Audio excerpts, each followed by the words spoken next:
Gracias a todos por las charlas tan interesantes. La pregunta era para Hans. Teniendo en cuenta que estamos hablando de un producto de origen bacteriano, ¿esperaríamos encontrar algún tipo de reacción a este producto bacteriano? ¿Reacción inmunológica?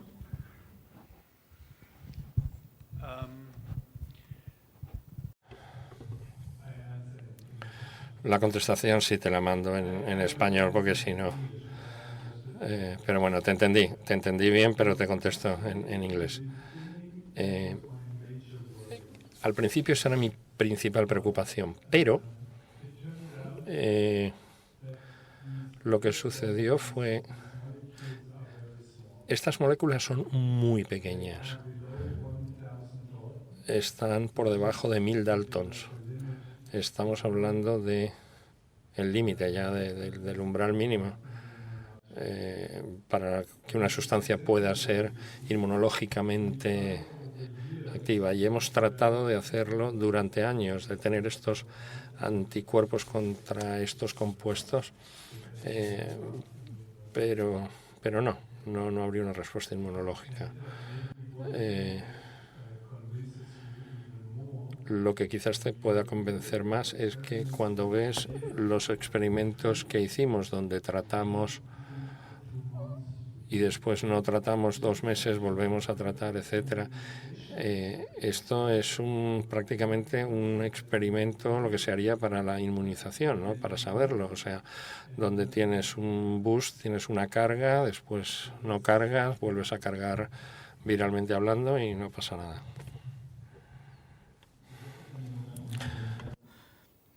Gracias por las charlas muy interesantes.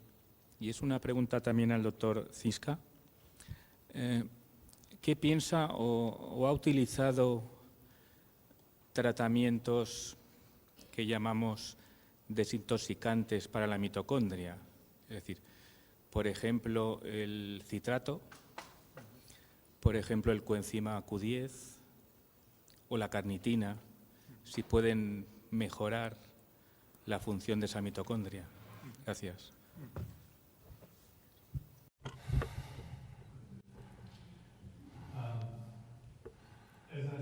Como dije, tenemos... A ver, cuando estamos hablando de la mitocondria, necesita ese funcionamiento esencial para la célula, ¿no? Y estos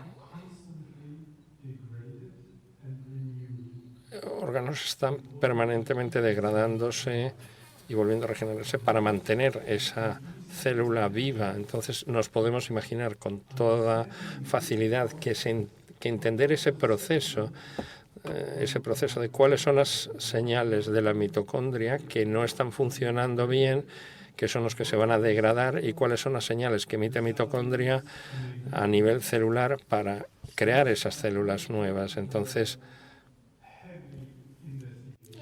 por supuesto, hay muchísima investigación al respecto. Lo que se espera es poder desarrollar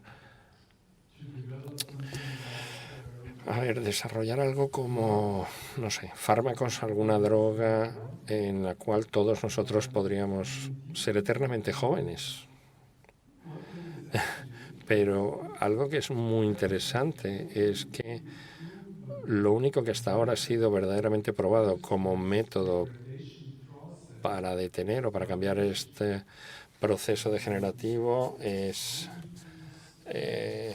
un proceso donde volvemos a recargar estos compuestos. Primero, o sea, sé de varios compuestos que se están probando para llevar este proceso. Por ejemplo, el grupo de Gloria y están desarrollando un fármaco, una droga para volver a iniciar este proceso, ¿no? Donde tenemos una carga, no hacemos carga y volvemos a cargar, y esto es para poder renovar, si quieres, la mitocondria. Por otro lado, la parte de tu pregunta de decir cómo podemos mantenerlas vivas y potentes, si me permites usar el término, o sea, que sigan generando esa energía, pues aquí se me vuelve a meter el concepto de este estrés oxidativo. El ganador de los 2 premios Nobel, ¿no?, que decía que la vitamina C, antioxidante, pues no es así. En mi opinión, un estilo de vida saludable, actividad física regular es lo mejor para mantener las mitocondrias o nuestras mitocondrias en forma.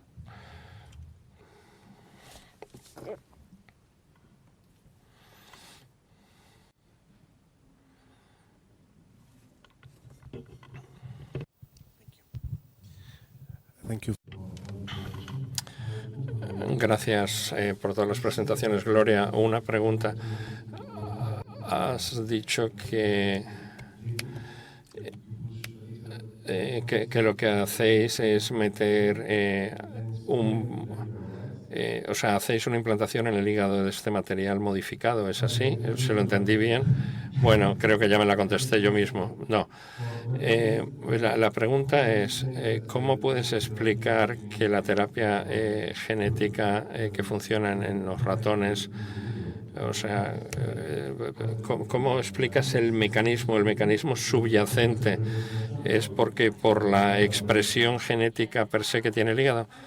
A ver, en primer lugar, nosotros utilizamos un vector hepatotrópico que tiene una preferencia como blanco, tiene los hepatocitos, las células hepáticas, pero tiene un promotor de hepatocito específico. A ver, quizá no, es así, que en otros órganos no hay esa expresión. Sí lo podemos hacer con ese blanco en el hepatocito. ¿Se entendió? Gloria. La idea, cuando hacéis terapia génica, o sea, desde un punto de vista, es que a mí me impresiona, metes un gen, vas transformando, ¿puede tardar, o sea, puede hacer un efecto para toda la vida? Porque luego esto se replica en los hepatocitos, o porque es un hígado adulto, eso ya no sucede y solo puede ser en los niños porque están aún... En un adulto que no tenga ningún insulto que haga que las células del hígado empiecen a dividir, la duración del vector tras una inyección debería ser de varios años. Todavía no sabemos cuántos años va a durar la expresión. Sabemos de estudios hechos con hemofilia B, que ya es un tratamiento basado en virus adenoasociados, donde lo que hacen es expresar factor de coagulación 9, que la expresión se prevé que se estima que dure 10 años, más de 10 años. No sabemos si va a ser más, si va a ser... Pero si no divide el hígado, en un hígado con un turnover natural, la expresión es sostenida durante 10 años aproximadamente. Y se sabe, no sé si en hemofilia si hay afectación, por ejemplo, ahora hay muchísimo hígado graso que tiene impacta en el hígado, produce lesión. Esto, no sé si se ha estudiado también en los hemofílicos que se están ahora tratando, ¿ha tenido impacto en la duración del tiempo, de la duración del efecto del tratamiento? Lo que sí que se ha visto en el ensayo clínico de hemofilia es que hay cierta variabilidad dependiendo del paciente. No en todos los pacientes tratados con la misma dosis los niveles de factor de coagulación son iguales y eso es posible que pueda tener que ver con el estado del hígado. Si tiene más grasa, menos grasa, está más inflamado, menos inflamado, pero todavía yo creo que no tenemos datos suficientes para eso. Sí sabemos por modelos animales que la fibrosis puede afectar la transducción del hígado, pero la esteatosis, no esteatosis, todavía eso no lo sabemos. Yo quería hacerte una pregunta, Carmen, con respecto a los microRNAs que has enseñado, ¿no? Que es súper interesante ver la diferenciación entre pacientes Wilson y controles. Esta elevación de, por ejemplo, del MIR122, ¿no? Que es inespecífico, ¿esto lo habéis visto o lo habéis ajustado en función de si los pacientes Wilson, por ejemplo, que incluís, tienen o no un tratamiento u otro, tienen hipertransaminasemia o no, o tienen otras enfermedades hepáticas que pudieran justificar esta elevación del MIR122?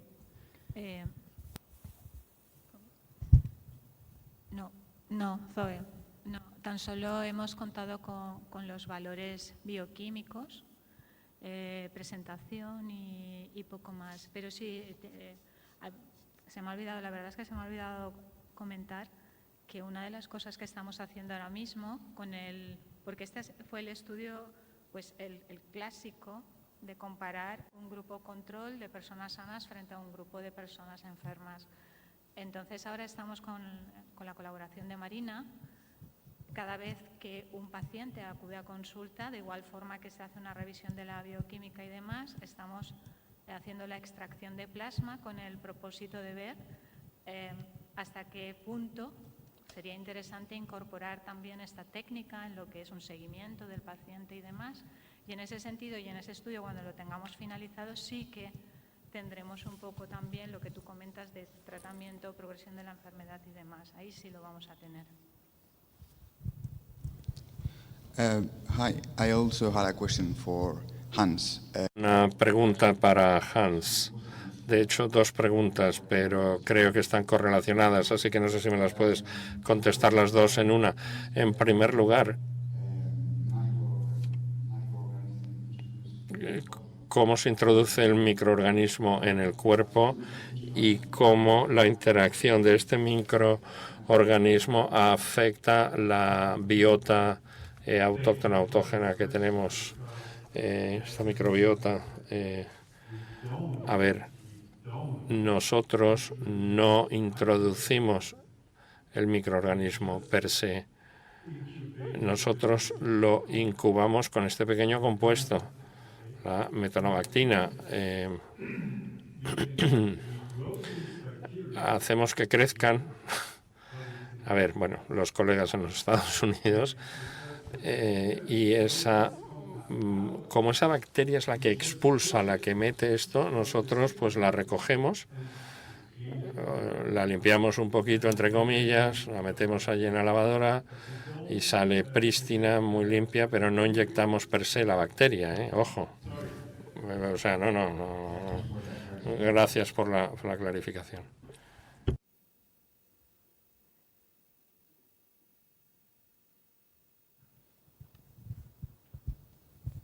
Well, I have a question. Y una pregunta para los dos colegas de las Islas Canarias. Si nosotros empezamos a hacer un cribaje con neonatos, con recién nacidos, por ejemplo, en España nosotros detectaríamos que hay muchos neonatos con homocitosos, ¿no? Y homocigotos, pero es una pequeña fracción de lo que nosotros tenemos, de los que al final van a desarrollar la enfermedad de Wilson. O sea, ¿cómo vamos a lidiar con esa situación de hacer un cribaje, ese diagnóstico con paciente? Tenemos un neonato, y teóricamente podría producir enfermedad de Wilson, pero no necesariamente siempre la desarrolla. Entonces, ¿qué haces ahí? ¿Cómo haces ese cribaje? ¿Cómo lo...?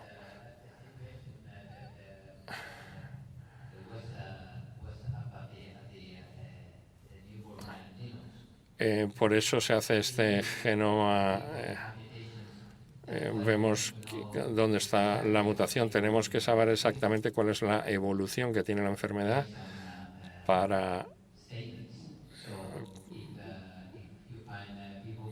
para poder tenerlo. Si tenemos dos mutaciones muy marcadas, podríamos pensar que van a desarrollar la enfermedad, pero no sabemos con certeza si todos los que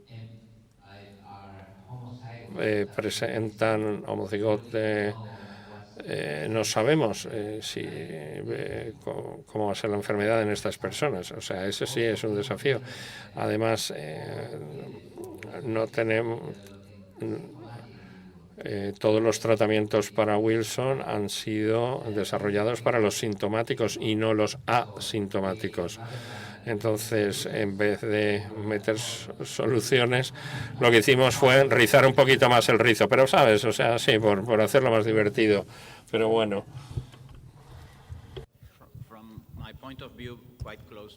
Bueno, pienso que por este motivo estamos tan interesados en los estudios genéticos. No es un problema de diagnosticar. No puedes diagnosticar debidamente a un paciente sin un estudio genético, pero los estudios genéticos nos dan ciertas explicaciones sobre la enfermedad, sobre el significado de la mutación. Realmente no sabemos. Mi hipótesis es que hay muchas personas en España que van por ahí y tienen dos mutaciones en los genes y no lo saben, ¿no? Y bueno, si no podemos analizarlos, no podemos decirles tienes o no tienes la enfermedad, ¿no? Bueno, puede haber otros factores, dieta, ejercicio, etcétera. Si el ejercicio es tan bueno, no sé, si somos atletas, por ejemplo, y tenemos los dos genes con la metionina 645, por ejemplo, tal vez no desarrolles la enfermedad, o no sé, puede ser que desarrolles hígado graso, y por eso nos interesa tanto poder persuadir a la administración para que nos pueda ayudar. Se está cortando el micrófono, no podemos escuchar al ponente. Sí, lamentamos que no podemos escuchar al ponente porque se está cortando el micrófono. En Europa, la mutación 1069 es bastante común, pero no sé, en Polonia o en Austria a lo mejor no es el mejor sitio para estudiarlas, pero en España tenemos la suerte o la desgracia, depende de cómo se mire, de que tenemos ambas, la 1069, tenemos la de Canarias y la española y la judía, porque tiene mucha prevalencia en la población askenazí. Así que, bueno, esto nos puede dar más información sobre la mutación, sobre la enfermedad, en definitiva.